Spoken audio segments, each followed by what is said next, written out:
I lost out on $12,000 because of these mistakes, and that's not hyperbole. I actually did the math, and I will show you the math during this episode. Welcome to Grad School Sucks. My name is Matthew Carlson, and I'm your host. And today I want to talk to you a little bit about my journey to becoming a data analyst, and more specifically, the first time I tried and failed to get a job outside of academia. When I went on the job market the first time, the non-academic job market, the job market in industry, I had no idea what I was doing, and I made a variety of mistakes along the way. But I think these three mistakes stand out as the most important ones that really doomed my job search, and some of the easiest ones to change to be successful when you're on the industry job market. So let's get started. Here's three mistakes that I made. Number one, I didn't have a specific focus in the kind of job that I wanted to get. I knew that I wanted to work with data or in research, generally speaking, and so I applied to literally every kind of job that I could find that included the word data and research in some way. The result was that I applied to at least 10, if not 15, different kinds of job titles. I even applied to be a community manager at a video game company. The spray and pray approach of sending out your application to literally everything under the sun that looks like it could possibly be a fit is a sure way to waste your time and energy and not get any job offers. The second time when I jumped on the job market and had a successful job search, I only applied to data analyst positions and a few data scientist positions that I didn't get any callbacks for. And I even decided to focus on a sector where I felt like I had a competitive advantage. That advantage for me was in healthcare because I was previously a mental health provider, and so I understood the healthcare system from a provider perspective. And also in my research, I looked at a lot of health-related data. So I could say that I had some kind of parallel experience in that space. And what do you know? I got lots of callbacks from healthcare companies, not as many from other kinds of companies. Number two, the second big mistake that I made was that I didn't make a data analyst resume. I see this issue time and time again with PhDs whenever they decide they want to leave academia and go to industry. They make a one-page version of their CV, or worse, they simply send their academic CV out whenever they're applying for non-academic jobs. I worked with a former professor who decided they wanted to go industry a couple months ago, and they said it so perfectly. Your academic CV will close more doors than it opens.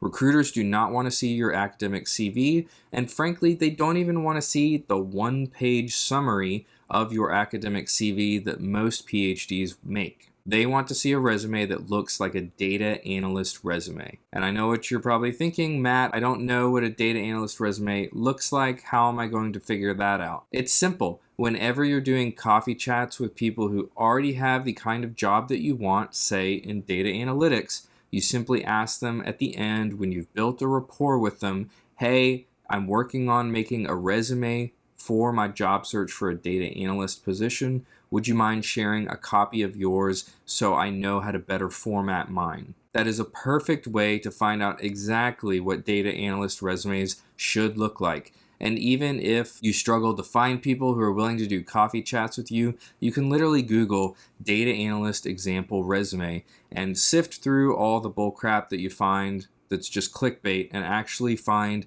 one or two good examples online and use those as templates whenever you're building your own resume.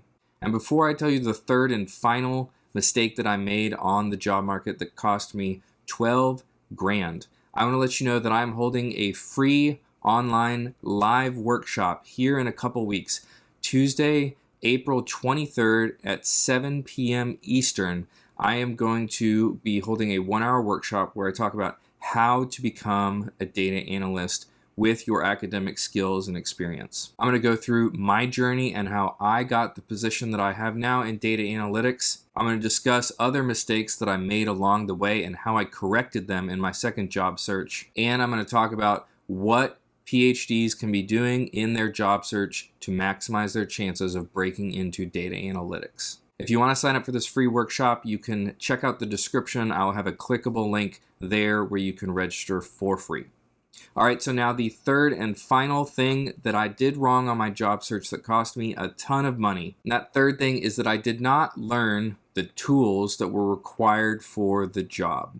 I came out of academia knowing a variety of things about stats, working with data, and doing research. And the programs that I used to do that kind of work were SPSS, M+, a little bit of SAS, and then a handful of other smaller tools. The vast majority of those tools are not used in industry, unfortunately. The most commonly used tools in industry are going to be R, SQL or SQL, and Python, with SQL being the most common of the top three. Now, obviously, depending on the sector that you go into, the tools that are used can change, but across sectors, those are the most common, and SQL is the one I see the most often. And when I went on the job market, I felt like these academic tools were all I needed because I could probably pick up anything else that I needed to. And frankly, I think that's true. I think as a PhD, someone who has essentially taught themselves, along with a little bit of mentorship, how to conduct research, you can learn nearly any tool that's used in industry, but that's not the problem. The problem is you have to convince a recruiter of that.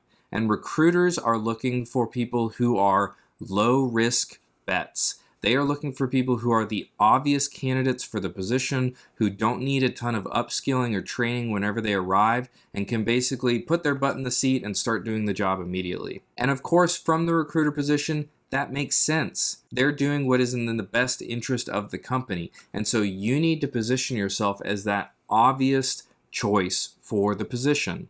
And to do that, you're probably going to need to learn some of these tools that you're not using in academia. And I was stubborn on that first job search, and I said, I've done a ton of work to build up these skills. I don't need to do any more work. Someone can just pick me up, and then I'll learn along the way. And sometimes that actually does work, but that's a pretty rare chance, and usually that requires you having some kind of internal connection with that team and then them knowing enough about you to be able to trust you to actually pick up the skills and do the job whenever you start that position. So for the average PhD, I think they are going to need to focus on learning the basics of these industry tools. So what I recommend you do is I recommend you think about the sector, the kind of company that you want to work in, whether that's going to be something like marketing or something like healthcare, and then go look at job postings for those kinds of jobs and look at the tools that they are using. Then go out and find free or low-cost courses on how to learn how to use those tools.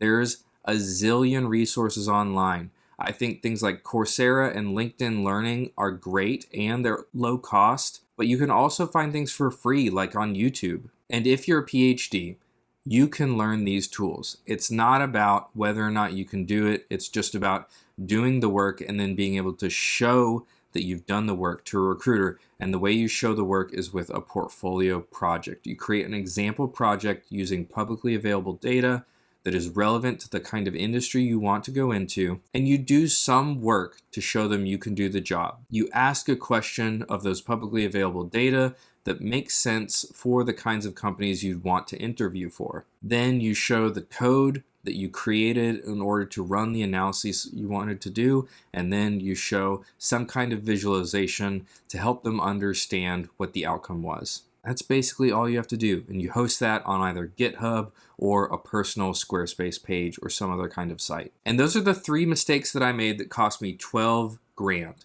And I know you're saying, how did that cost you 12 grand? Let's think about it. The average PhD in their first industry role, assuming they're not some kind of high-powered STEM person who's coming into tech, biotech, or pharma and making 6 figures already, the average person's probably going to make about $70K for their first industry job, which is what I made when I first started my first industry role. And when you do the math, that comes out to about $1,500 a week. Every week that you spend unemployed, you're losing out on a potential $1,500. And because I did my job search twice, And both periods, it took 2 months of steady work of looking at applications, looking at openings, applying, doing the interviewing, doing networking. It was for sure a part-time job, if not a full-time job for those 2 months. And the first time I did it, the first time I went on the job market and applied to 200 jobs, I got nothing. And I had to do it again. After doing all the prep work that I just discussed here, where you focus on the specific job title you want and potentially even the specific kind of company you want to work in, then you make a resume that does not look like a one-page academic CV. It looks like a data analyst resume or whatever other kind of resume you're applying for. And then you actually learn the tools, the basics of the tools ahead of time, just enough in order to be able to do an example project to show to recruiters and hiring managers. And then you go on the job market and you'll be more successful. And that's what happened to me. And so those first 2 months that wound up with nothing, if we look at the average pay that I would have been making had I gotten a job after that first 2 months and didn't have to do the second 2 months, that would have been $12,000. And that's all I have for today. I hope you learned a lot, and be sure to sign up for my upcoming live workshop on how to take your PhD and become a data analyst in industry. You can find a link in the description of this episode. I will see you all next week.